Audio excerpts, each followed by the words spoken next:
Good evening, everyone, and welcome to Your Time to Shine, a radio show designed to help you explore your own divine gifts. I hope you are all well this evening, and thank you so much for tuning into our show. I want to give a shout out to everybody listening out there on Facebook Live and Moonstruck TV, iHeartRadio, all those great places that you can listen to us live. So I wanted to continue our conversation. A couple of weeks ago, if you were listening to my show, I started talking a little bit about our chakra system. And of course, if you are not a healer or a person that does Reiki or has gone to a Reiki person, you may not even know that we have these 7 energy centers in our body that help us move and navigate throughout our life. Now, we actually have many more chakras, but a lot of people just focus on the first 7. So I kind of went over an overview of what all of the chakras did, but I've really been wanting to, or maybe actually Spirit has been wanting me to touch on the base chakra. So the base chakra is our first chakra. It's also sometimes called the root chakra, and it's in the very lowest part of the pelvic bone in our body, and it is a brilliant red color, or associated with the brilliant red color. Now, the root chakra really is a huge one in our body. Now, if you are a healer or a medium or a psychic or anybody that does any kind of energy work, you already know that on a daily basis, we are always working with the upper chakras. So basically from the heart chakra up, those are all of the chakras that help us get in touch with our higher selves, with God, the angels, and all of our beings. So we're working with those chakras every single day. And a lot of times our lower chakras really kind of get neglected, and they have a tendency to get blocked a little bit more. And that's when you see all kinds of issues with family, with finances, and then of course they can turn into physical ailments as well. So the root chakra really has everything to do with us and being rooted or grounded in our lives, in our human lives here on Earth.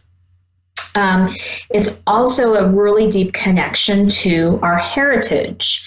So when this chakra is balanced, we feel good, right? We feel loved, we feel balanced, content with our body, content with our finances, feels good in everything that we do in our everyday lives. You feel trust. You have trust for other people, right? You feel safe and secure. So all these really great things. You feel connected with your family. You get along with your family and friends, relationships. It's all about relationships. So when the chakra is blocked, some of the things that come up is one of the biggest things is that you start to lose trust. You don't trust yourself.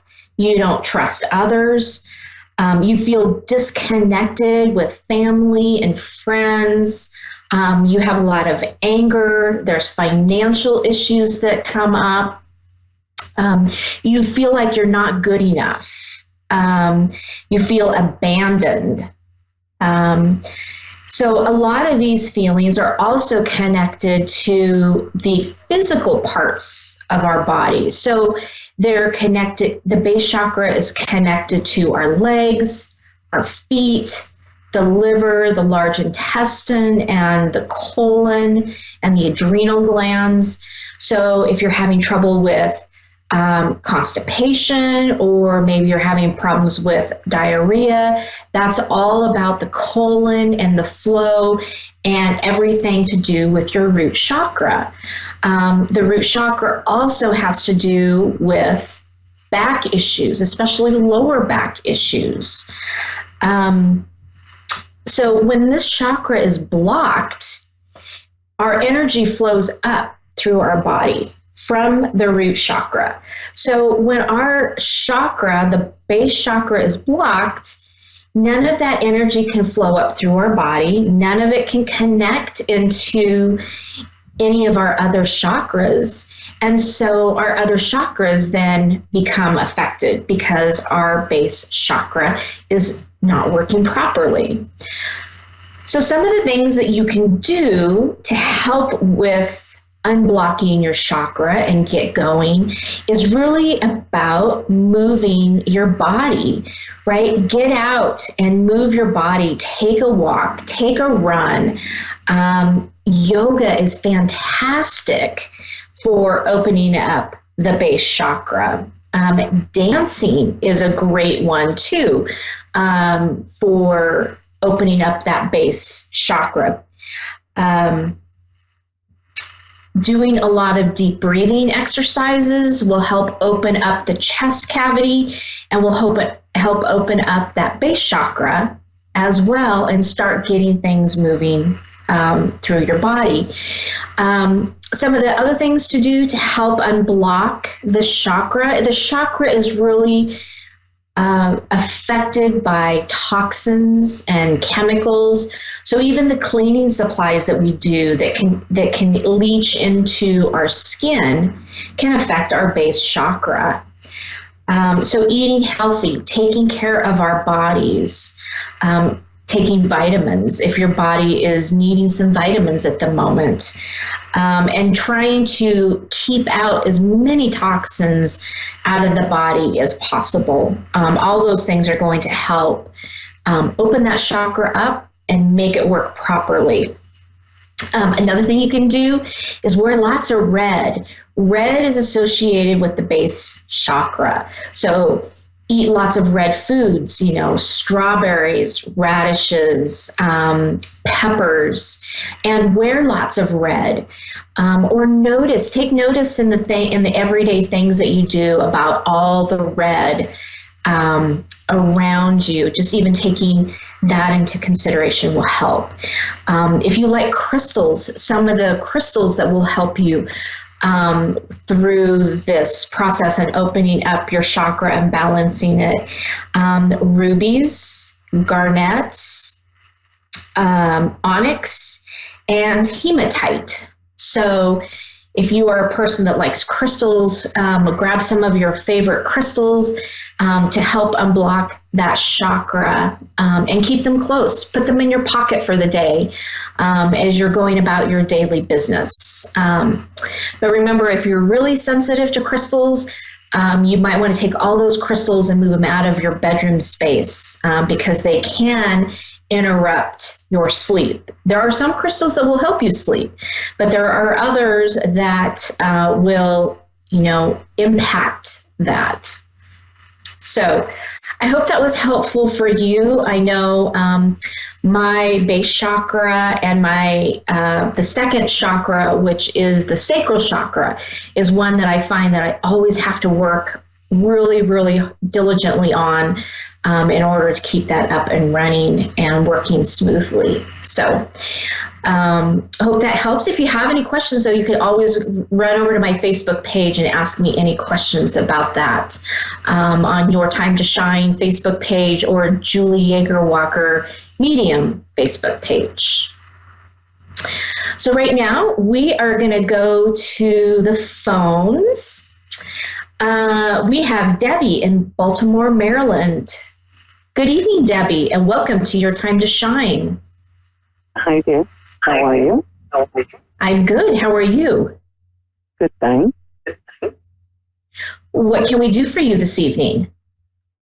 Okay, just wanted to find out about business and relationship. Just, a general reading. A general reading? Okay. Mm-hmm. Okay. So, Debbie, I have to ask because as I was sitting here preparing for the show, I had somebody coming in very, very strongly. I want to ask, have you recently lost your mother or a mother figure? Yes, I did. An ex-mother-in-law one Monday. Okay. Okay. Was congestive heart failure how she passed? I don't know. He didn't say. Okay. Was she in the hospital? She was in a nursing home, and she had Alzheimer. Alzheimer, yeah. Mm-hmm. With dementia. Okay. Okay. All right. So I think I think that's why I was feeling kind of this confusion and this heaviness. She was coming through pretty strongly, and hang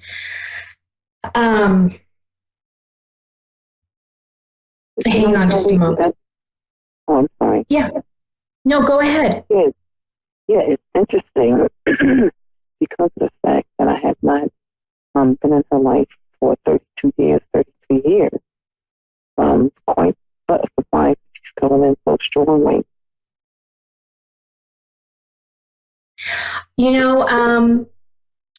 A lot of times they have things that they want to say. It could be that once they have crossed over on the other side, they've decided that they have wanted to come back and help us in our in our lives. Sometimes it's to clear up some issue that might have gone on between everybody. One of the things that she was talking to me was that there was some anger and there were some trust issues there, and she felt very bad about that, and she wanted to apologize and say that she was very, very sorry for the way that came about and for the way it came through.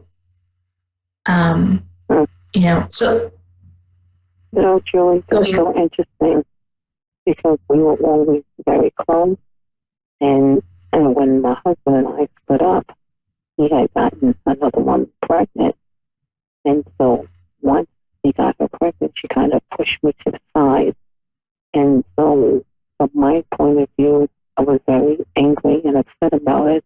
And I guess about 10 years ago, we came together on it. And, she apologized then and said that I would always be her girl. Mm-hmm. Mm-hmm. She's saying that she feels like that even though the apologies were said, that there's still residual feelings behind that. And she's wanting you to know that, if you still have that anger about what happened, it's okay. She understands completely. She's hoping, though, down the road that you'll be able to forgive her because the way she, okay, hang on. So the way that she received this other person, she almost felt like she really didn't have a choice. She didn't know exactly what to do with all of that. And she was really navigating the best way that she could. And she realizes now that really wasn't probably the best way to handle it. Right. Mm-hmm. No, I forgave her a long time ago. It's just that, it really hurt me because I've always been, very much a big part of her life and their life. And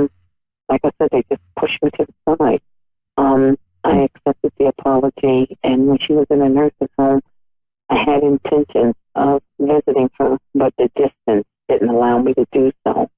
So I have regrets for that, because like I said, I forgave her. But we never really got back as close as we were, But I did forgive her. Right. She did make mention to me. Because I made some notes here before the show. She said that you stayed and never left. So what she's telling you is that, even though you couldn't make that trip because there was a distance between the two of you in her later years, there was still a tie between the two of you that she felt. And she just really wants you to understand that the way she felt about you never ever changed. Right. Even though her approach, maybe wasn't the best. Right. I believe her because she made that perfectly clear to me when we reconnected. She did tell me that, and I believed her. Mm-hmm. Yeah. She just says that you are such an amazing, strong individual. And, you made her so proud on so many levels. And in some ways you were really more of her child than her own son was, right? That's really how she kind of regarded you. Right. Mm-hmm. We were very close. Mm-hmm. Yeah. Mm-hmm. She's indicating to me that you've been kind of struggling with some decisions here in the last few months. That you're having trouble making a clear, defined decision on what it is you want to do or which way you want to go.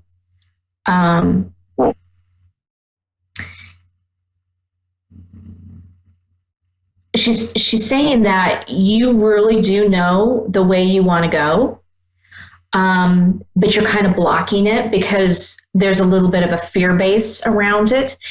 And she's saying, don't let that fear stop you.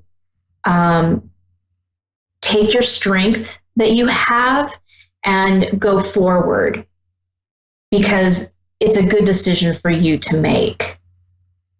Right. It's right. And she said,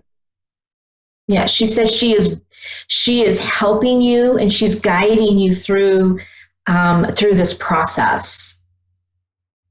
Right. Will she always be there to guide and protect me? Mm-hmm. Right. Yeah, I can feel how strong the connection is between the two of you. I know that she hasn't been gone for very long, but be aware of everything around you because she's going to come to you. More than likely, she's going to come to you in your dreams because that is usually the best way for us to communicate with our loved ones on the other side. But she says that there is such a strong connection that you will eventually be able to just feel her presence. You're just going to know when she's around. So that's interesting. Take that and hold that because right now she's kind of in a transition mode herself.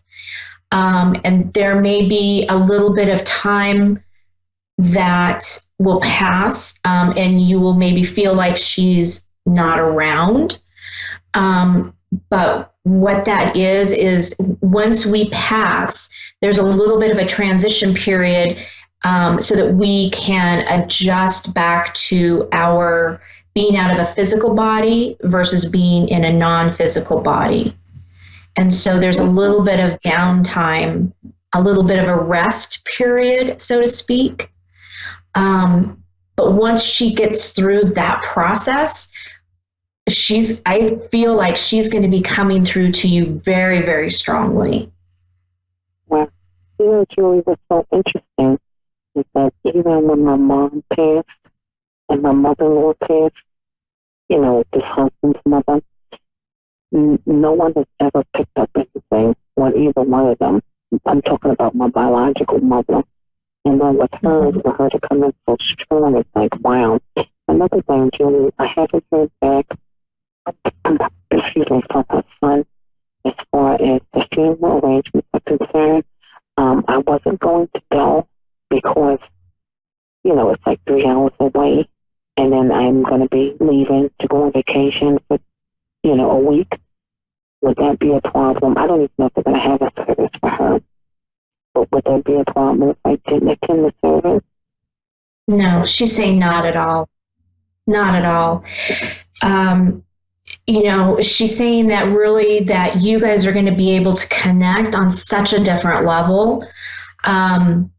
She appreciates the fact that you want to be there, at the service, but she says that is definitely not necessary. But what about my ex-husband and my ex-sister-in-law? Are they going to hold it against me? Because I've always been there.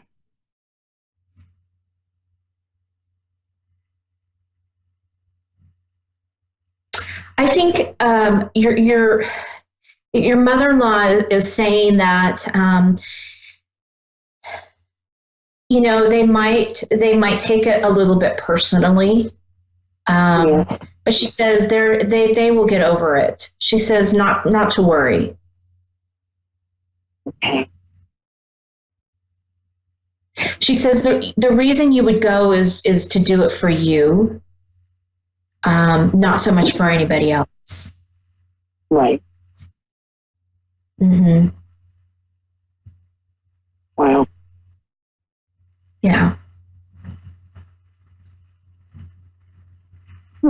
Okay.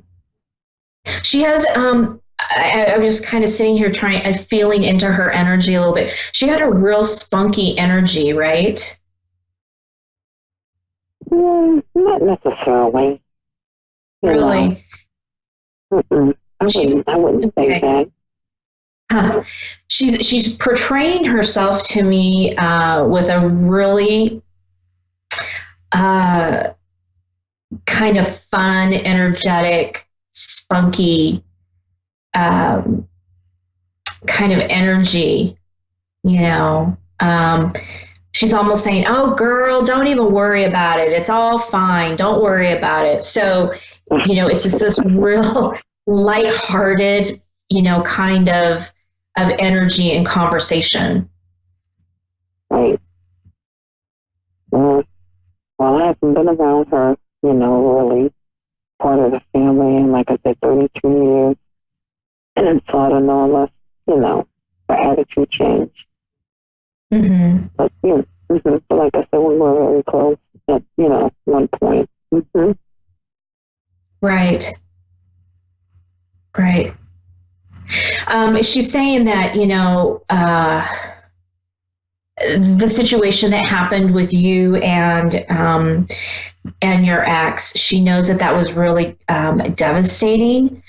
But she wants you to know that it had to happen that way in order for you to be able to move forward and do some of these other things in your life, to be able to excel. And you couldn't do that with the person you were with at that time. That's very true. She's 100% correct. Right. Mm-hmm. But now he claims he's never gotten over it. And then he's apologized as well. Now, is he genuine in what he's saying? Yes, very much so. He knew, she's showing me that he knew right away that he had made a mistake, but he wasn't, he wasn't able to change anything, to go back and make things right. the timing between the two of you was off. And even had he come back, things would never have been the same. That's correct. Mm-hmm. I agree. So, that ship has came and gone. Mm-hmm. Right. Mm. Right. Let me ask you. I'm sorry. Go ahead, Julie. Oh, no, go ahead. No, I was going to ask you about the one that I'm interested in, Sean. Mm-hmm. Are you picking up anything on him?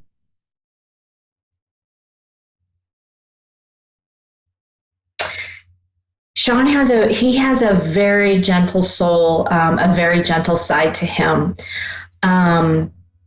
He balances you out very well.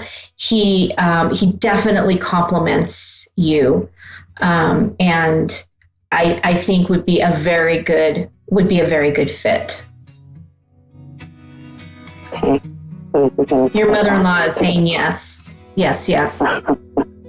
And so he's going to step up to the plate and then do right by me and everything. I'm sorry, what was that? Axel is going to step up to the plate and do the right thing by me. Right. It's coming very slowly. It's going to come a little slower than you want, but it'll be there. And it's worth the wait. Yeah. Debbie, we are coming down to the last few seconds of our show, and so I am going to have to cut this short. I want to thank you so much for calling in tonight. And I want to thank you so much, Julie. It was a pleasure, and thank you so much. You're very welcome. Have a wonderful night. Thank you. You do the same. Take care now. Okay, bye. Well, that does it for me. Another Thursday in the books. Thank you all again for joining in.